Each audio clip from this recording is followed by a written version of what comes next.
please join me in welcoming the famous economist and world-renowned expert on global trade policy, Razeen Sally, who will be in conversation with Mihir Bhatt. He flew all the way from Sri Lanka. I think you can applaud a little louder. Thank you. Razeen, it's good to have you here. And you have a very interesting model that you travel across India a couple of months every year, and then you come up with your theories, or I would say the new chapter of your theories. But I want to start with our main question. Is trade war that we are currently witnessing a new form of world war? You don't really need weapons to launch a war.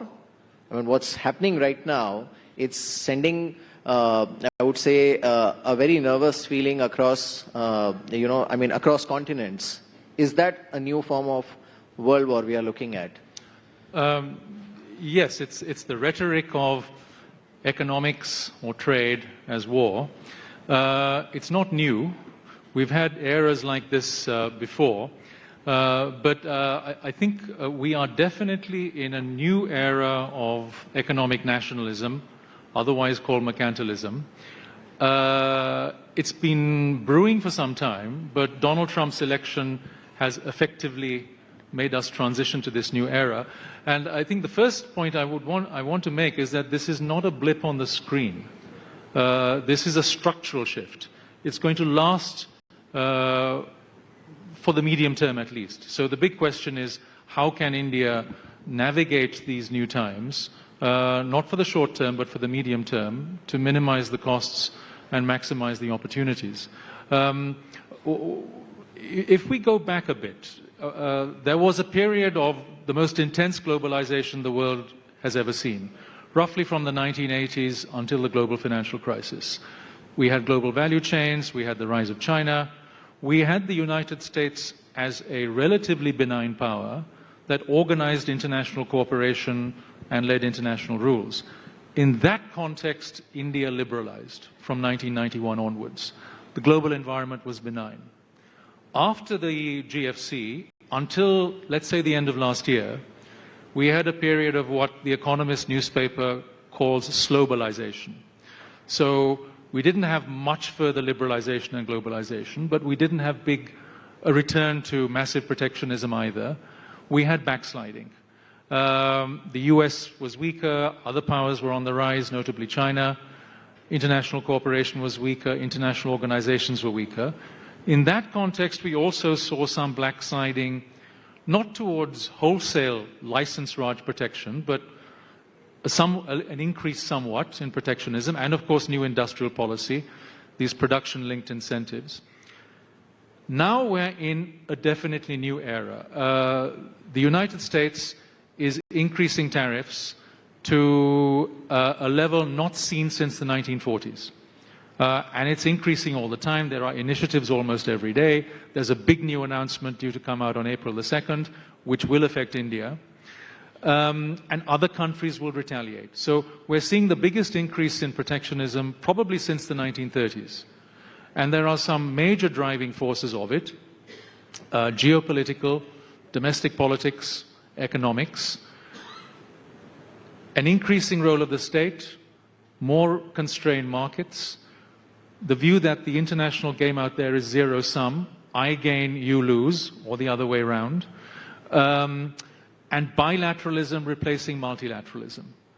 And crucially in this mix, the United States relinquishing the role it's had for the last 80 years of leading the world in providing certain international public goods, not on its own, but by organizing cooperation through the IMF, the World Bank, the WTO, and so on, with lots of blemishes, admittedly, but that role served the world reasonably well, I would argue, until recently. And now we have Donald Trump who says, no, this is not a world I like. We're moving away from it. The United States is going to become a transactional power like China. And it's a game for us, and others will lose along the way. And this is a world that takes us back to the 1930s, because we're back in a kind of multipolar world.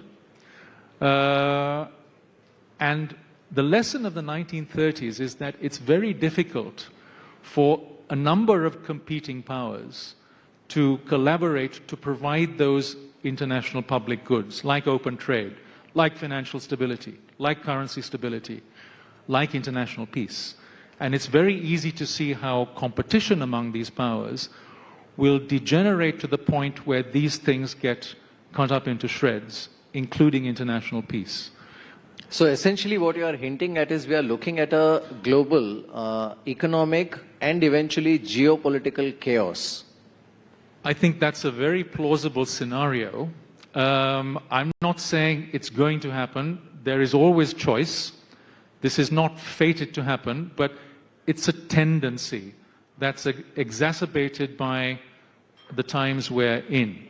Now, there are silver linings which are different from the 1930s. One is we've already had 80 years of increasing international openness, collaboration, and rules. So that is not going to disappear overnight, although a lot of it is being undermined severely. We have technological revolutions. Now, the technologies of the fourth industrial revolution, including AI. We have global value chains that knit the world together, that some of which have been pretty resilient since the global financial crisis. So the question is, if we want an open world, and I think that's a no-brainer for large countries, medium countries, and small countries, including India as a large country and large power, the question is how we can take advantage of those silver linings and counteract the other tendencies that are in those dark clouds. So actually that was my next question, that, what should be India's play or India's strategy? One is it can play as a sort of a stabilizer. It's already, today, India's growth prospects technically affect the global growth, upward also and downward also. So that's one option. The other is you let the two giants fight, right? And you still need a stable, democratic, large population, geographically rightly placed, which can not only stabilize global economy, but also offer a lucrative investment destination for the world, which India happens to be. Yes. So well, which option is, according to you? Well, I think there are two contrasting options. I think there's a bad option and there's a good option. But before that, let's take stock of the present. How is India navigating this trade and geopolitical world today, let's say over the past decade, over the duration of the BJP-led government? Geopolitically, not only for the last 10 years, but since the 1990s, India has drawn closer to the West, particularly the United States, and of course it looks east, quite rightly, to, let's say, the more open economies and open societies of East Asia. I think that's all very good. It has drawn further back from India for understandable reasons, some of which concern national security. But at the same time, it wants to be an independent power, hence its stance on Russia and Ukraine and a host of other issues. That also, I think, is that desire to be an independent power and not be a no questions asked ally of a particular larger power is also legitimate. Economically, India is in between. There's been huge openings since the 1990s, which I think has served India very well and is very much part of its growth story and human development story. But India remains one of the most protectionist large countries in the world. In that sense, Donald Trump is right. And we've also seen an increase in industrial policy, which I think is misguided, particularly when it comes to these production-linked incentives. I think that has echoes of the license Raj. Lessons haven't been learnt well enough. What should India not do? The bad option, I think, is for India to go with to ride the waves that I've been painting of this new economic nationalist era. So if India retreats further into protectionism, into higher octane industrial policy, then I think India will be shooting itself in the foot just as it did during the license Raj. It will be bad for the world, given India's increasing weight in the world, but it will be in the first instance bad for India and Indians. So that raises the question, what should India do to navigate these much choppier waters? Let me talk about the geopolitical aspect first, because that, I think, is increasingly linked to the trade and economic aspects. In the long term, I would like to see India closer to the West, including even closer to the West and the United States and the East Asian countries, putting China to one side. But I think the lesson of this new Trump administration, as well as the first Trump administration, is that it's important for a major power like India not to be dependent on any one country, because you can't count on any one country in the longer term. You have to retain your own independence, your own autonomy, if you can. So, transactional balance, I think, is a good idea. China, one shouldn't back away from China completely. One should do business with China, given its size and importance. But at the same time, one should be wary of China, particularly on national security grounds. In that sense, I'm much more of a China hawk than I was in my younger days when I first started coming to India and China. On the trade and economic front, I would like to see India take advantage of these new pressures, including the pressure coming from the United States on so-called reciprocal tariffs, to liberalize. In other words, to take its levels of protection down, to simplify its trade and non-tariff barriers, to show that India is more open for business, as it should be, to downgrade the industrial policy it has and concentrate more on getting the basics right. Now, of course, some of the basics India has got right, particularly on infrastructure, including digital infrastructure, but on a lot of other things, that's not the case. It would, I think, pay India much better to concentrate on those basics rather than force government bureaucrats to target this sector or that sector and dish out subsidies here and there. I would like to see India make a major new initiative on free trade agreements, which it has been dragging its feet on for some time, because of protectionist pressures at home, with the EU, with the UK, with the East Asian countries, with Canada and others. I would like to see India, without bashing the United States, obviously it's got to play a diplomatic game with the United States, but subtly it can form coalitions of the willing with others who want to keep the world economy open and want to maintain multilateral rules for that purpose. So I would like to see India move in this direction. The odds are against it politically because the United States and China and others are now into a more economic nationalist, mercantilist game. So the easiest thing in the world for Indian leaders and politicians at home would be to go with that grain, which I think would be a big mistake. Right. But that brings me to my last point. My key takeaway from your conversation so far is that the globalization in its true and free spirit form is in a retreat, and this shift in the tendency of inward-looking nationalist policies is here to stay. India doesn't have the moral responsibility of protecting globalization. It has to first protect its economy, its livelihood, generate employment and all. So it's a bit of a tightrope walking. So very quickly, if you can tell us that how a developing country like India can manage to do that. Well, I mean, the best example I can think of outside is Singapore, but then Singapore is not the best example because it's a city-state.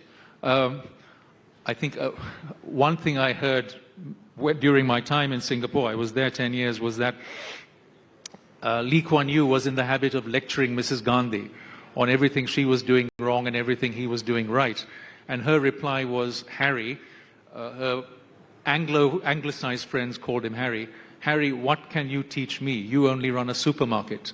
So, but I think the key lesson from Singapore is that it gets the basics right. It keeps the local economy open to the world because the world is its living. and it navigates those choppy waters between competing powers, especially the US and China. So I think that is a key lesson for India, and there are opportunities to be had out there. Global value chains are still there for the picking, especially as the labor-intensive parts of it move away from China because the cost base is now getting too high.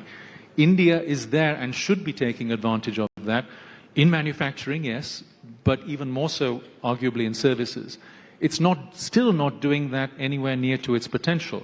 And the technological forces are also moving in that direction. So it's not all bad news, and there are still key choices to be made. Right. But one last question very quickly. Do you see global growth slowing down? Because there is a view and there is a belief that the MAGA policy, as they call it, of US is eventually going to backfire on US. The US consumers will suffer, but the first casualty will be global growth and global economy. Yes, I think, and the OECD and others are already beginning to build that into their forecasts. This is not rocket science. Key economists have predicted this. The effect of the Trump tariffs in particular, it will be damaging to the rest of the world. It will damage global growth. In the first instance, it's going to damage Canada and Mexico, who are, of course, key trading partners, and being smaller economies, more vulnerable. But it is also, and very quickly, going to damage the United States because of that global supply chain, global value chain connection. So it will diminish an otherwise healthily growing US economy, possibly to the extent of tipping the United States into recession this year. If that happens, of course, it's going to reverberate around the world. That's scary. I hope it doesn't happen. But Razeen, thank you so much for sharing your insights with us. It was a pleasure having you, and let's hope next time when we meet and when we speak, the world economy, including trade policies, are in a better place. Thank you so much. Thank you very much, Mr. Sally and Mihir, and maybe request Mihir Bhatt to present Mr. Sally with a token of appreciation graciously offered by our luxury partner, Da Milano.